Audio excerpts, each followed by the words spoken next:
God is good all the time God is good. Guys, nandito tayo ngayon sa showroom namin dito sa Mitsubishi Union Motors Pacotis. Guys, i-demo ko lang sa inyo yung actually quick review lang nitong Montero GLS Automatic.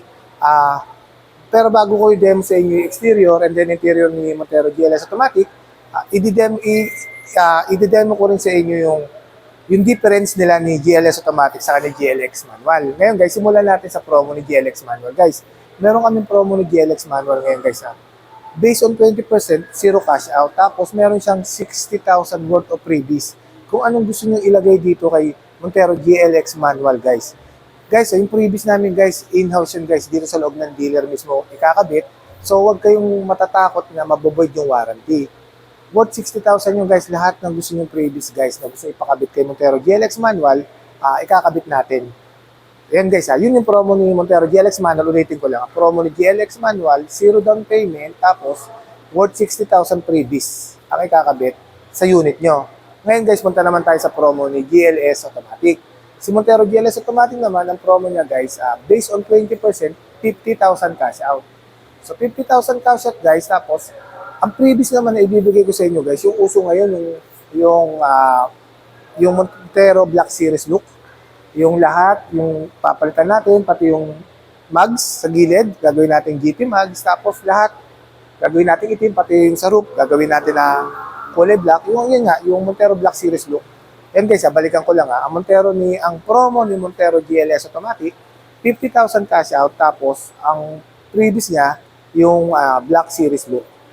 Yun guys Ngayon guys, simulan na natin. Guys, ito yung this is the Montero GLS Automatic. Ngayon guys, malalaman nyo sa front grille kagad guys sa front grille design kung ano difference nila ng Montero GLX Manual. Ito guys, si Montero GLS Automatic kasi equipped na multi-around camera. Yan. Si GLX Manual kasi guys, hindi siya equipped na multi-around camera. Tapos guys, pagdating naman dito sa kanyang ilaw, naka-LED projector headlight na kasi si Montero GLS Automatic. Tapos naka-LED cornering light na rin siya, tapos naka-LED fog lights na rin siya. Si Montero GLX Manual kasi guys, hindi pa siya naka-LED. So yung kulay niya, kulay dilaw. Tapos meron lang siyang positioning light, hindi siya naka-daytime running light. Tapos isa pa guys, ito kasi si Montero GLS, meron siya illuminating light. Yan no. Yan guys, naka-illuminating light. Yan.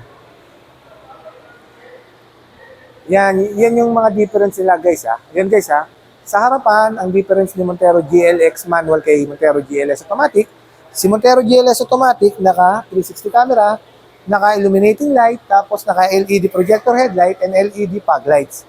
Yon, si Montero GLX Manual, wala siyang multi-around camera, wala siyang illuminating light, tapos halogen headlight lang siya. Yon guys Tapos pagdating naman dito sa kanyang side profile. Punta natin side profile guys. Yon guys. Sa kanya naman side profile, siyempre same naman sila ng mugs ni Montero GLX. Yan. Same sila ng sukat ng gulong.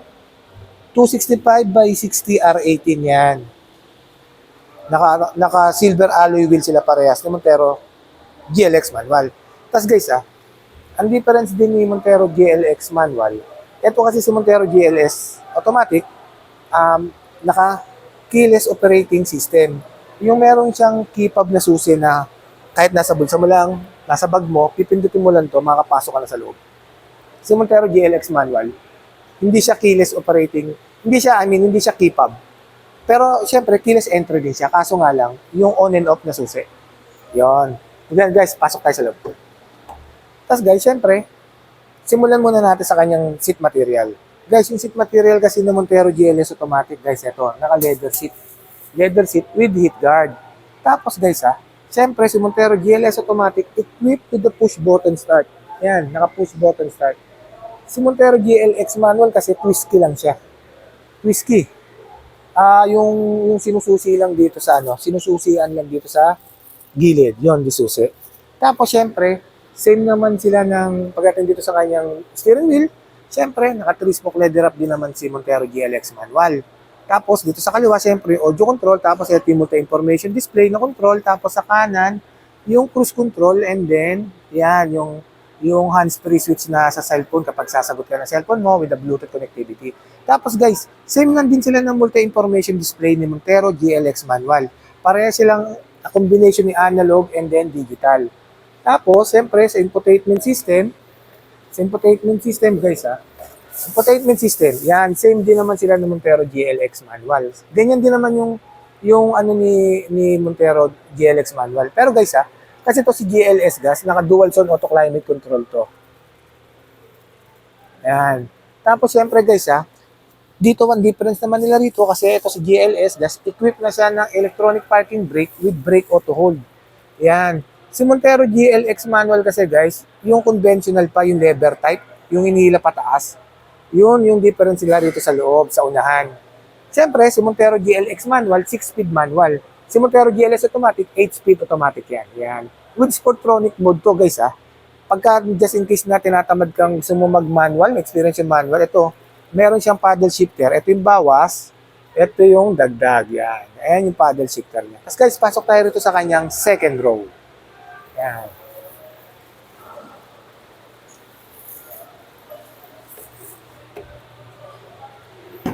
Guys, dito naman sa kanyang second row guys Ito guys, pakita ko lang sa inyo ang kanyang second row. Ito guys simulan natin dito. Si Montero GLX manual, same naman sila guys. 60-40, 50-50 split type. Folded and tumbled. Yan, ganyan. Same lang sila ng loob. Yan mismo.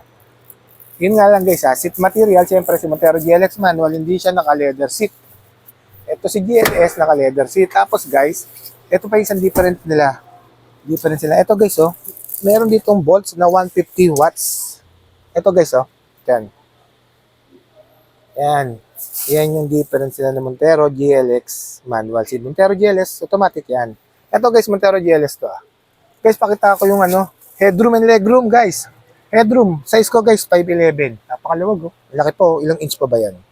Tapos legroom guys 5'11" yung height ko. Yan, pakita ko lang guys Di ba napakaluwag? Tapos punta tayo sa third row. Guys, nga pala, fuel tank capacity. Same lang naman sila ng Montero GLX manual. 6 to 8 liters fuel tank capacity.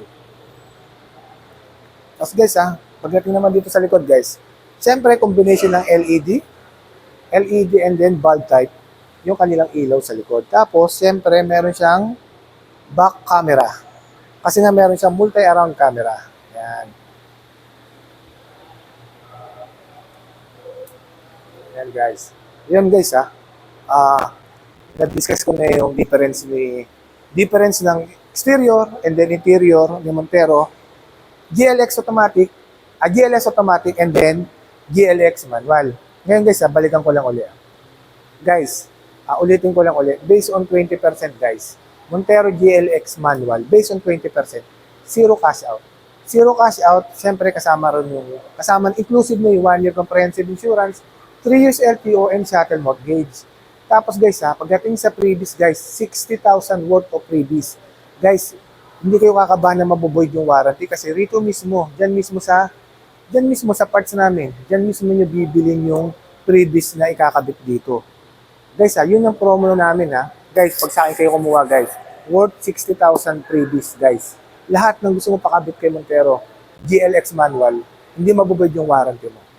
Tapos yun guys ang promo naman ni Montero GLS automatic, 50,000 cash out. Tapos, ang previous naman na binibigay ko guys, yung Black Series look. Yan guys malinaw guys Pagka Montero GLX manual, zero cash out, tapos worth 60,000 previous. Pagka Montero GLS automatic, 50,000 cash out, tapos yung previous Black Series look. Guys, okay, may magtanong, just feel free to inquire. Nandiyan sa taas yung number ko, yung contact name ko guys. Huwag po kayo may magtanong, just feel free to inquire. Guys, my name is Winfred. Once again, my name is Winfred D. Puspus. Ang lagi nagsasabi, alam ang hirap ang pagdaanan natin dito sa mundo. Mananatiling mabuti ang Diyos. Maraming salamat po. God bless everyone. Thank you. Pasubscribe po ng YouTube channel natin. Thank you guys.